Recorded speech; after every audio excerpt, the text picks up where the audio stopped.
L'arrêt de Mediapro plonge le football français en plein doute. Saint-Etienne et Angers dos à dos, l'avant-match de Marseille-Monaco et de Lens-Montpellier. On parle de tous ces sujets dans le journal de Made in Foot.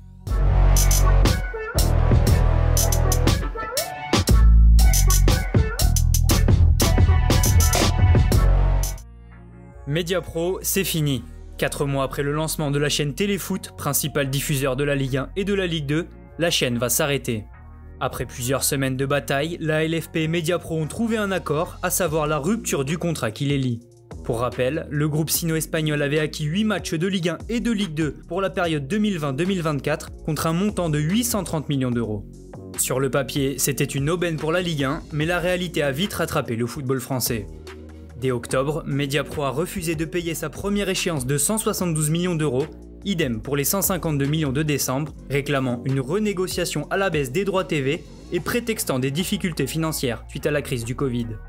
S'en est donc suivi de longues négociations avec la LFP, sous l'égide d'un conciliateur, Marc Sénéchal, pour aboutir à la décision d'hier, tout arrêter.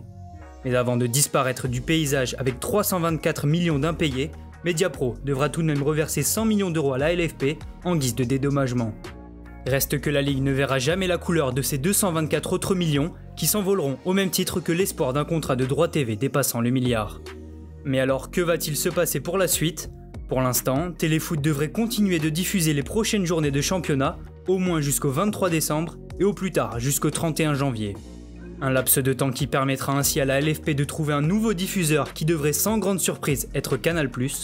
La chaîne cryptée serait prête à offrir environ 600 millions d'euros pour un retour du football français sur ses antennes. Pas de but ni de vainqueur entre Saint-Etienne et Angers. En ouverture de cette 14e journée de Ligue 1, le SCO et les Verts n'ont pas réussi à trouver la faille, la faute au montant et au gardien. Dans un match ouvert, Saint-Etienne se procure les premières occasions par l'intermédiaire de Boudbouz, mais le milieu offensif manque de justesse devant le but. Son adversaire Jimmy Cabot n'est lui non plus pas en réussite devant Moulin. En début de seconde période, le portier stéphanois est l'auteur d'un super arrêt réflexe. Sur un centre brossé de Pereira Lage, Fulgini place sa tête, mais le ballon est dévié sur son poteau par Moulin. C'est ensuite à son homologue angevin Bernardoni de s'illustrer devant Bouanga et Neyou peu avant l'heure de jeu.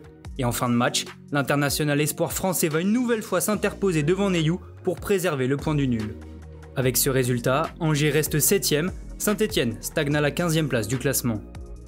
C'est l'un des chocs de cette 14e journée de Ligue 1. Cet après-midi à 17h, l'Olympique de Marseille 4e reçoit l'AS Monaco 5e. Pour cette rencontre, André Villas-Boas devra composer sans Amavi et Radonjic blessés. Dimitri Payet est quant à lui suspendu. L'OM reste sur 5 victoires de rang en championnat et s'appuiera une nouvelle fois sur sa défense, la meilleure de Ligue 1 avec seulement 9 buts encaissés.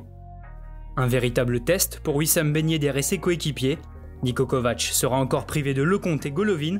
Pièce maîtresse ces dernières semaines, Cesc Fabregas est également absent.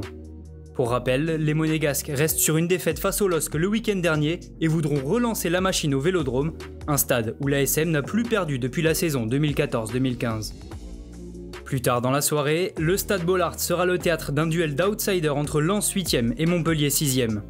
Après un début de saison canon, les 100 et or alternent entre le bon et le moins bon ces derniers temps. Vainqueur de Rennes la semaine dernière, le Racing pourra compter sur son jeune attaquant Arnaud Kalimuendo, buteur lors de ses 3 dernières titularisations.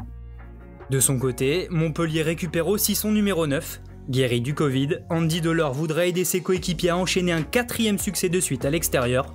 Coup d'envoi à 21h. Merci à tous de nous avoir suivis, n'hésitez pas à liker, commenter et partager. On se retrouve très bientôt pour un nouveau journal.